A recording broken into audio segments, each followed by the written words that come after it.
Have you ever noticed how some people seem to have an almost supernatural control over the environment around them? Without saying a word, they don't shout, they don't beg, they simply withdraw, and suddenly everything changes. The energy shifts.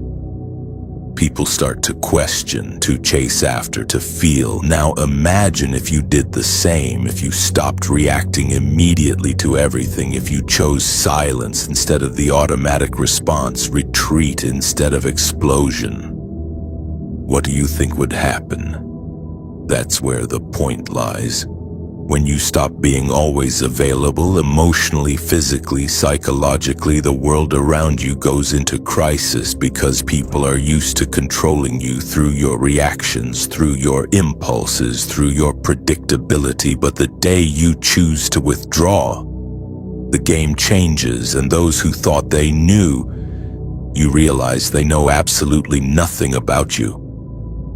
Carl Jung said, everything that irritates us about others can lead us to a better understanding of ourselves. Now think about this. When you become inaccessible, who really gets desperate? Who gets irritated? Who tries to provoke you just to elicit some emotion back? This reveals more about the other than about you, and it mainly reveals how much you are still being manipulated without realizing it. You keep giving yourself to please, to maintain peace, to not lose people who deep down were never really with you. And with every forced yes, every immediate response, every emotional reaction, you give away a piece of your energy. And at the end of the day, what's left? Tiredness, frustration, and emptiness you can't explain, but I'll tell you why. Because you are too available for those who don't deserve even a minute of your silence. This video is not about turning your back on the world, it's about choosing yourself.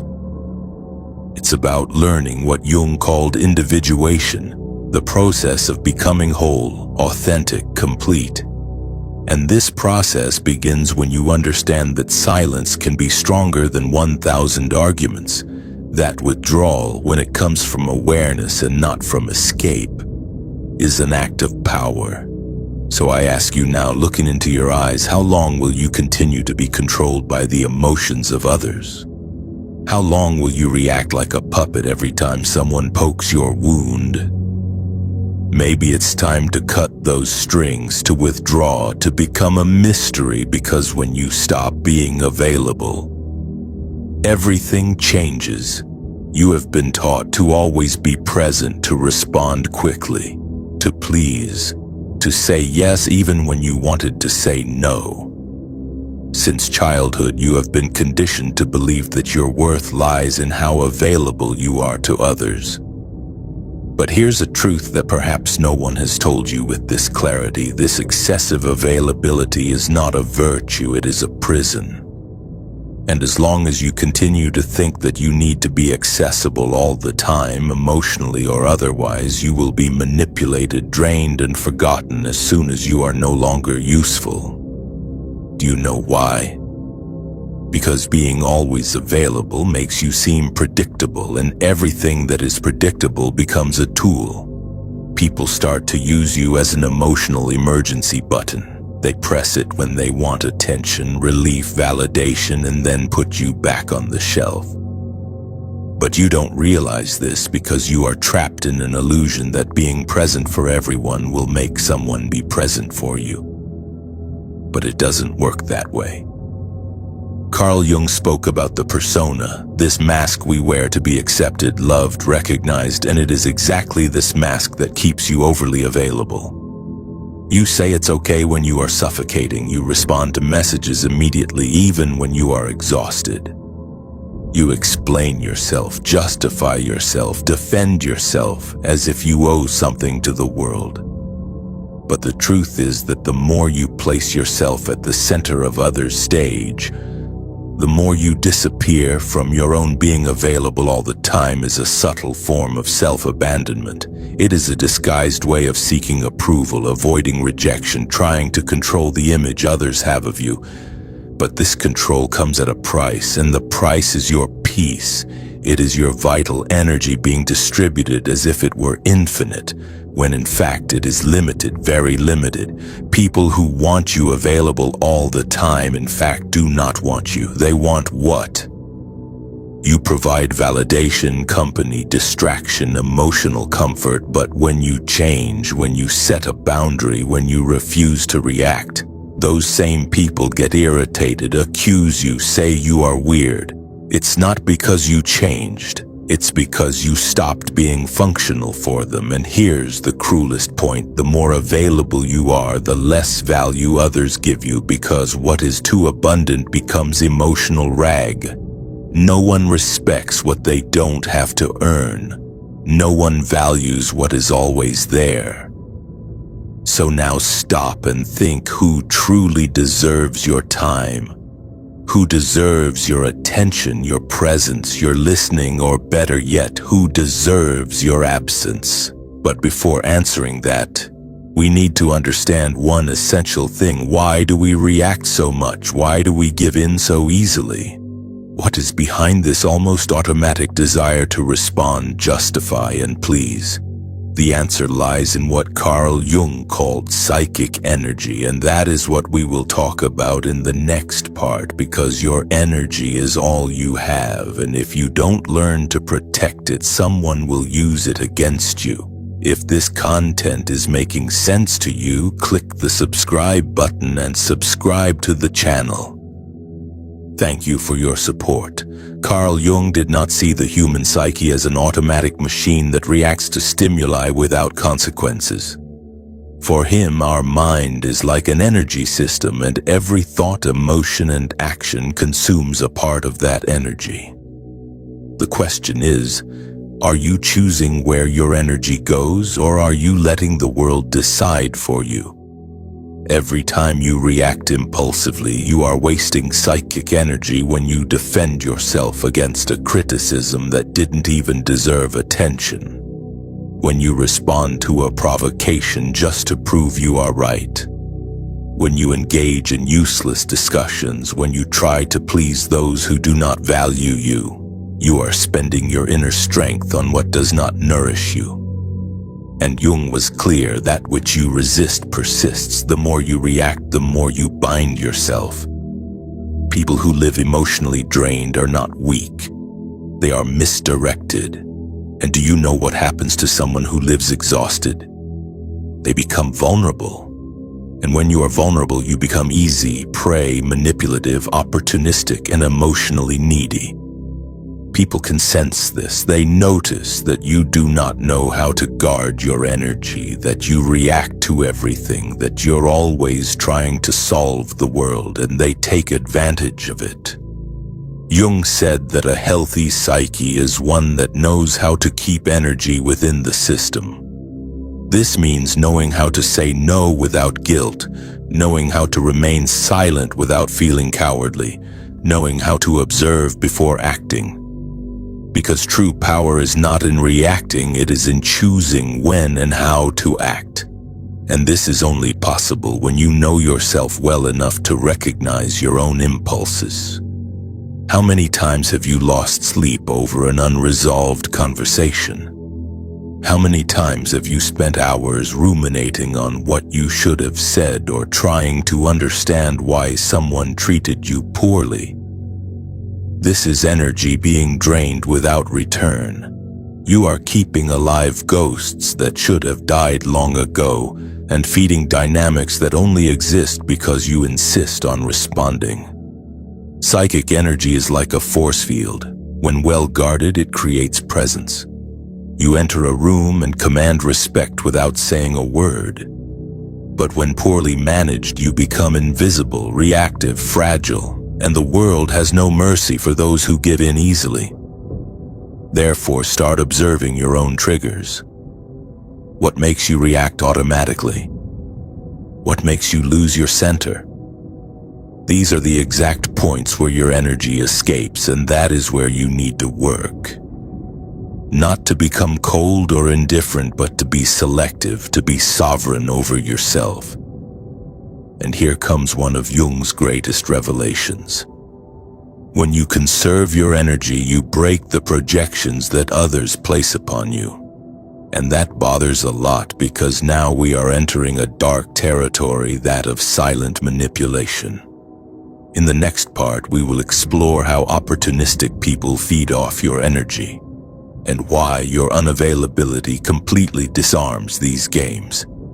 Get ready to look into of those who have always drained you without you realizing it. You think you are in control. You believe your reactions are conscious choices, but the truth is darker. Most of your emotional responses are programmed, and those who understand this manipulate you easily. Opportunistic people don't need to raise their voices, threaten, or force situations. They just trigger the buttons you've left exposed, and you react always. Carl Jung called this projection the psychological mechanism through which people project onto others what they cannot see in themselves. But there is another side to this phenomenon that few notice. While others project onto you, you also become the receptacle for these images. And the more emotionally available you are, the more you become a blank canvas for these projections. You know that friend who only reaches out when they are in crisis, that partner who always needs you to save the day, that person who praises you, but only as long as you are useful to them. None of this is by chance. They are not relating to you. They are relating to the idea of you, to the role you agree to play. And why do you agree? Because you are afraid of disappointing, afraid of not being loved, afraid of being abandoned. The most effective manipulation doesn't happen in shouting. It happens in the silence of guilt, when you feel that you owe something to the other, when you believe you need to be available, need to help, need to understand, even when it destroys you inside. And here is the central point: the manipulator doesn't need to control you. They just need you to keep reacting the same way. But when you stop reacting, the game breaks. When you start saying no, responding with silence, withdrawing instead of explaining yourself, the projections begin to crumble.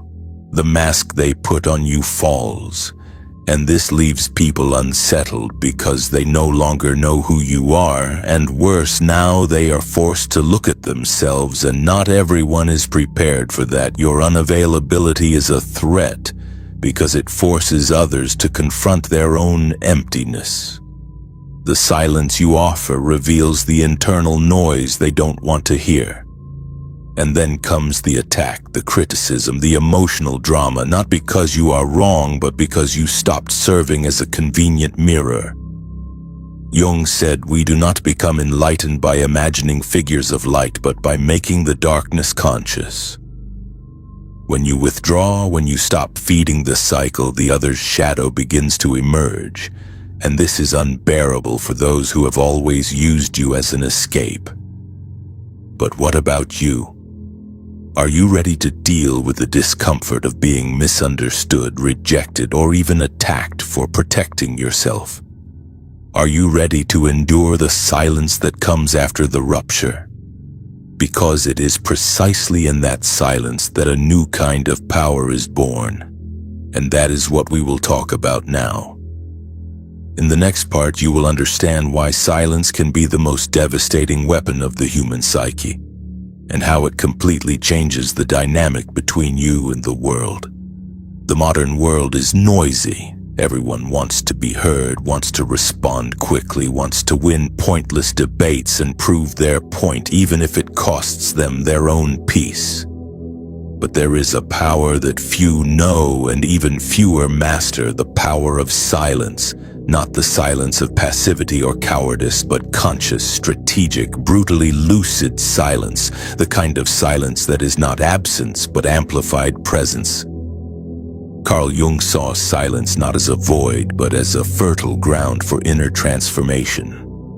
When you stop reacting, you begin to observe, and by observing, you see patterns that previously went unnoticed. Emotional repetitions, manipulation games, cycles of self-sabotage. Silence allows for lucidity. And lucidity is dangerous for those who live to control you. Have you noticed how some people panic when you don't respond, when you don't explain yourself, when you simply disappear? It's not because they miss you. It's because your silence takes away their narrative control. While you speak, you are still in the game.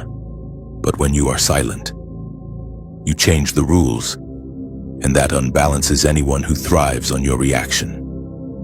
True silence is not the absence of voice. It is mastery over one's own energy. It is the refusal to be dragged down by someone else's emotions. It is the conscious choice not to engage in battles that are not worth your while. Jung said that individuation, the process of becoming who you truly are, requires this distancing. Because only in silence can you listen to yourself without the world's interference. But don't be fooled. Silence has a price. It will distance you from people who only valued you for the role you played. It will make you incomprehensible to those who only saw you through their own projections. It will make you seem cold, distant, arrogant. But all of this is a reaction from those who never wanted to deal with your depth, only with your utility. And here is the hard truth.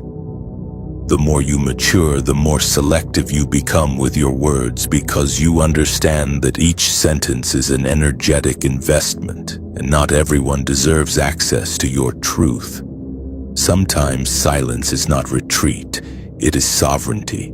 It is the language of those who no longer need to prove anything to anyone. Silence is uncomfortable because it forces the other to deal with their own thoughts, with their own internal noise, and this discomfort reveals more about them than any argument of yours could reveal. You don't need to explain your absence. It explains itself, and those who feel threatened by it reveal how much they depended on your imbalance to maintain their own control. But the most powerful silence is not the one that disturbs the other. It is the silence that reconstructs you from within, the silence that connects you to something beyond external approval. It is in this internal space, free from others' demands, that you begin to recover your vital energy, to reconnect with your essence. And this is precisely what we will talk about in the next part, because it's not enough to just cut out external noise.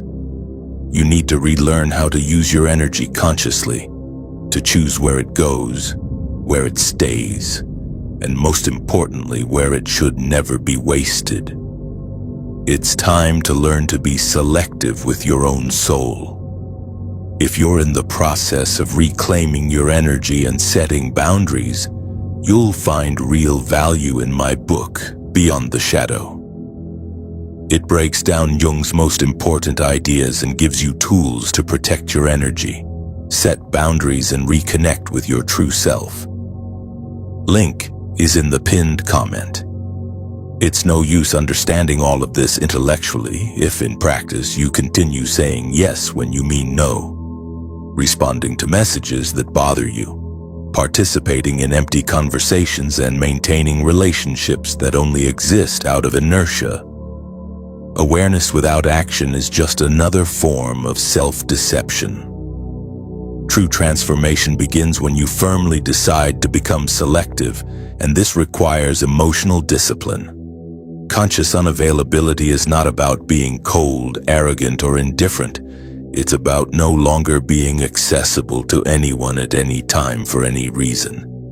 It's about taking control of your own energy, your own time, your own peace. And this starts with small actions. Not responding immediately, breathing before reacting, leaving a discussion before being dragged into chaos, turning off your phone without guilt, saying, "Not today," saying, "I'm not interested," saying, "I won't get involved." But here's the most important part. You don't need to justify your absence. You don't need to explain your silence. You owe nothing to anyone but yourself, and this, for many people, is unforgivable. Because when you refuse to explain yourself, you take away the other person's power to keep you within an emotional narrative where you are always the helpful, understanding, accessible one. Carl Jung understood that every process of individuation goes through isolation, but not a depressive isolation, a sacred isolation, a time of inner retreat, where you relearn to listen to your own voice without the world's interference, where you rebuild your identity not based on the gaze of others but from your own center. Want to know a good thermometer for your evolution? Observe who starts to distance themselves from you when you become more reserved. Observe who tries to provoke you when you stop reacting. Observe of who accuses you of having changed when you finally start to protect yourself. These are not signs that you are wrong. They are proof that you have begun to free yourself. Being unavailable is uncomfortable at first. You will feel guilty. You will think you are being selfish. You will hear that you are being too harsh. But this is part of the deconstruction process. You have spent your life being conditioned to put yourself second.